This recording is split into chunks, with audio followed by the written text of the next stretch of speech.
Assalamualaikum warahmatullahi wabarakatuh. Kembali lagi di channel Penabur Misteri. Gimana kabar teman-teman hari ini? Semoga sehat dan bahagia selalu, serta dilancarkan segala sesuatunya. Amin ya robbal alamin. Dan terima kasih kalian sudah mengklik video ini. Kali ini, aku akan membawakan sebuah cerita dengan judul Akibat Perjanjian Setan yang bagian kedua, yang ditulis oleh Om Raste. Oke, nggak pakai lama, kita langsung ke ceritanya. Cus!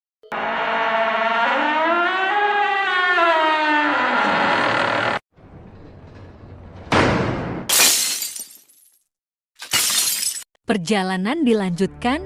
Singkat cerita, mereka akhirnya tiba di jalanan yang sudah tertutup oleh rumput liar dan semak belukar. Dan tidak jauh dari situ, ada sebatang pohon yang lumayan besar menghalangi. Sepertinya kita tidak bisa melanjutkan perjalanan menggunakan mobil. Kalau kamu mau meneruskan terpaksa harus jalan kaki, ujar Ipul. Setelah membereskan barang bawaan, akhirnya mau tak mau, mereka berdua harus melanjutkan perjalanan dengan berjalan kaki. Langkah demi langkah mereka terus maju. Hingga berjam 2 mereka berjalan. Mereka menemukan sungai yang membentang. Di seberang itu adalah desa yang kamu maksud. Tapi kita harus melewati sungai ini dulu, ujar Ipul. Dan sungai ini kelihatannya sedang sampurak naik airnya. Lanjut Ipul. Dira tidak bilang kalau akan melewati sungai terlebih dahulu. Gumam Sam, kita menginap di sini saja malam ini. Besok baru lanjut nyebrang.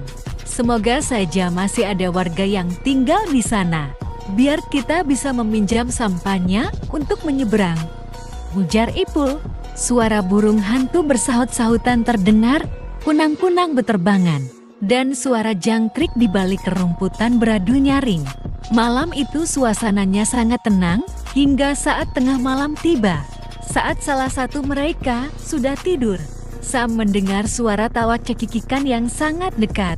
Sam membangunkan Ipul karena ia takut dengan suara itu. Saat Sam akan menanyakan sesuatu, Ipul langsung menutup mulut Sam dan menghilang. Perlahan-lahan suara tawa itu mulai terdengar menjauh. Wajah Ipul seketika berubah panik, berbeda dengan Sam yang menghela nafas lega. Ayo, bereskan barang-barangmu, kita pergi dari sini sekarang juga, bisik Ipul. Kenapa Har? Belum selesai pertanyaannya, Ipul sudah terlebih dulu memasukkan peralatannya ke dalam tas. Mereka berjalan mengendap-endap menyusuri pinggiran sungai hingga ke hulu. Di sana, mereka hanya duduk terdiam sambil menunggu pagi tiba. Namun belum lagi pagi, suara tawa tadi kembali terdengar. Aku mau ambil wudhu dulu, mau sholat tahajud, ujar Ipul. Aku boleh ikut, ujar Sam yang juga ketakutan. Silahkan, kalau kau memang mau. Tapi aku tidak punya sajadah lebih, jawab Ipul. Setelah selesai berwudu, Ipul meletakkan sajadahnya. Entah sudah benar, apa tidak arah kiblatnya pada saat itu. Yang pasti dalam pikirannya saat itu ingin cepat-cepat mengusir rasa takutnya. Saat Ipul sudah mulai khusyuk dengan sholatnya, Sam celingukan kiri dan kanan lalu menunduk dan mengikuti gerakan sholat yang dilakukan oleh Ipul. Setelah selesai sholat, Ipul melanjutkan dengan mengaji. Namun tidak berapa lama setelah surah pertama dibaca senter yang digunakan, Ipul untuk membantunya menerangi Al-Qurannya malah secara tiba-tiba mati mendadak. Diikuti gemuruh angin yang seperti menandakan hendak turun hujan. Kenapa? Tanya Sam cemas. Sadaqallahul adzim. Sepertinya ada yang tidak suka aku mengaji di sini. Mungkin mereka terganggu, jawab Ipul seraya meraba-raba tasnya. Dan setelah Al-Qurannya dimasukkan ke dalam tas, senter yang tadinya tidak mau menyala, akhirnya kembali menyala. Meskipun masih belap-belip tidak karuan, mereka berdua terdiam, duduk menunggu pagi. Tak ada seorang pun di antara mereka berdua yang tertidur. Dan akhirnya pagi yang ditunggu-tunggu pun sudah mengusir gelap. Perut keduanya juga udah terasa lapar. Dan akhirnya mereka memutuskan untuk mencari buah-buahan di sekitar. Karena pada saat itu, hutan masih sangat lebat. Jadi mereka sangat mudah mencari buah-buahan. Ada banyak sekali buah layung, dan mereka pagi itu memakan buah hasil temuannya dengan sangat lahap. Namun karena kebanyakan memakan buahnya, Sam mulai merasakan pusing di kepalanya. "Kepalaku pusing," ujar Samudra. "Kau kebanyakan makan layungnya, Sam. Bawa minum air, nanti juga sembuh sendiri," kata Ipul menenangkan teman barunya itu. Mendengar perkataan Ipul, Samudra meminum air sungai dengan jumlah yang sangat banyak. "Bukan minum air sebegitu banyak juga, Sam. Maksudku minumnya yang sewajarnya saja," tegur Ipul. "Kelihatannya tidak ada seorang pun yang ada di sekitar sini, Sam. Terpaksa kita harus berenang untuk mencapai seberang sungai," ujar Ipul. Tapi karena keadaan Sam yang sudah terlalu mabuk akibat kebanyakan buah layung, akhirnya Ipul terpaksa harus membuat rakit dari gadang pohon pisang bangkaran. Setelah jadi, dia meletakkan tas miliknya dan milik Sam ke atas rakit. Sam juga disuruhnya untuk naik ke atas rakit. Sementara Ipul lah yang akan menarik rakit itu untuk sampai ke seberang sungai. Saat ia sudah berada di dalam air, tangannya terus berpegangan pada rakit dan mencoba mendorongnya ke seberang sungai. Dengan penuh perjuangan, akhirnya ia berhasil sampai ke seberang sungai. Nafasnya ngos-ngosan. Sam, kita sudah sampai di seberang," ujar Ipul. Hampir pukul 3 sore. Barulah Samudra sadar dari mabuk buahnya. Tubuhnya nampak sangat lemas karena terlalu banyak muntah. Tapi untungnya rasa pening di kepalanya sudah agak menghilang.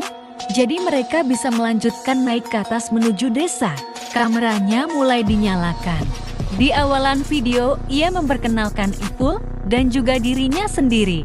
Samudra tertegun. Jantungnya berdegup tak stabil saat melihat banyak sekali makam-makam kecil di sana. Makam-makam itu tak bernama, nisannya pun hanya terbuat dari balokan. Ini yang di makam yang diceritakan Dira," gumam Sam. "Konon menurut cerita, dulu desa ini hampir semua warganya mempunyai ilmu hitam yang menyesatkan. Dan anak-anak mereka dijadikan tumbah, entah itu untuk pesugihan atau yang lainnya," ujar Samudra. "Masa sih? Aku tidak tahu cerita itu ya," kata Ipul lalu setelah beberapa saat mengelilingi dan merekam makam-makam tersebut. Mereka berdua melanjutkan perjalanan ke arah desa. Dan ternyata yang dikatakan Ipul memang benar. Kalau tempat itu bukanlah desa sungguhan. Rumah-rumah yang ada di sana juga sudah banyak yang kosong. Bahkan beberapa di antaranya sudah rata dengan tanah. Setelah mengelilingi tempat tersebut, mereka menemukan sebuah rumah yang dihuni oleh seorang kakek tua. Kakek tua itu tidak bisa berbahasa Indonesia. Ipul dan Sam sempat kewalahan dalam mengartikan perkataan si kakek. "Tolong tanyakan, kenapa banyak kuburan anak kecil di pemakaman itu, Pul?" ujar Sam sembari masih memegangi kameranya. Katanya itu kuburan anak-anak kecil di desa ini yang dulu terserang penyakit muntahbar. Satu persatu anak-anak di desa meninggal karena terserang penyakit tersebut. Beliau bilang, kalau ada salah seorang warga di sini juga yang membawa penyakit itu dari desa besar dan akhirnya menular ke semua warga, terutama anak-anak. Mereka yang tidak mengetahui obat-obatan luar hanya bisa menunggu dan menyaksikan anak mereka terserang sakit. Lanjut Ipul. "Tanyakan juga apa itu ada hubungannya sama tumbal?" tanya Sam lagi. Saat Ipul menanyakan seperti apa yang disuruh oleh Sam, raut wajah si kakak nampak berubah. Katanya orang-orang memang meyakini seperti itu karena orang-orang itu dulunya lupa melakukan ritual sesembahan untuk makhluk di air, ujar. Ipul menerjemahkan perkataan si kakek lalu, "Aku rasa itu memang penyakit Sam. Masuk akal kalau muntahbar memakan banyak korban anak-anak," Karena mereka memang sensitif, lagi pula orang-orang di sini tidak tahu menahu soal obat. Potong Ipul. Tolong tanyakan lagi, Pul. Katanya makhluk air itu buaya penunggu sungai. Setahun sekali akan selalu ada korban tenggelam di aliran sungai ini. Dan untuk penggantinya, dia menginginkan sesembahan. Lalu apa hubungannya dengan Muntahbar? Tanya Sam lagi. Karena mereka lupa melakukan ritual sesembahan, mungkin itu penyebabnya. Aku rasa tidak masuk akal. Kau pasti menyalahkan arti kata-kata kakek itu kan? Saat keduanya asyik berdebat, tiba-tiba kepala Sam dilempari dengan sebilah kayu.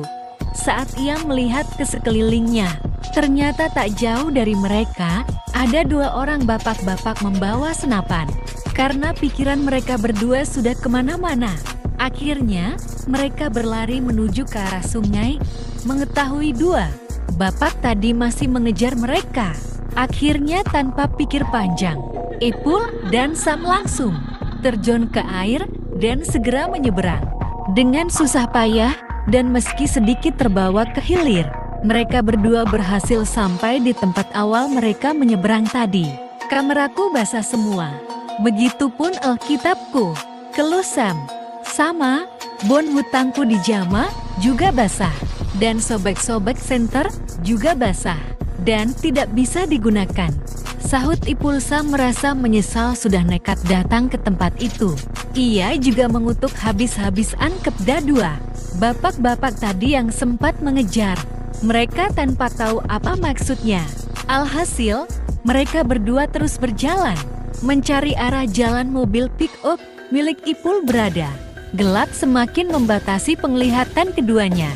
Beberapa kali, mereka hampir jatuh karena tersandung akar pohon. Namun meski begitu keduanya enggan untuk bermalam. Karena menurut Ipul lebih aman jika mereka terus berjalan. Singkat cerita, dengan langkah yang sudah letih, akhirnya mereka berdua berhasil sampai ke tempat. Pick-up Ipul terparkir untuk beberapa saat saja. Mereka pun melesat menjauhi tempat tersebut. Di tengah perjalanan, barulah Ipul menceritakan semuanya pada Sam.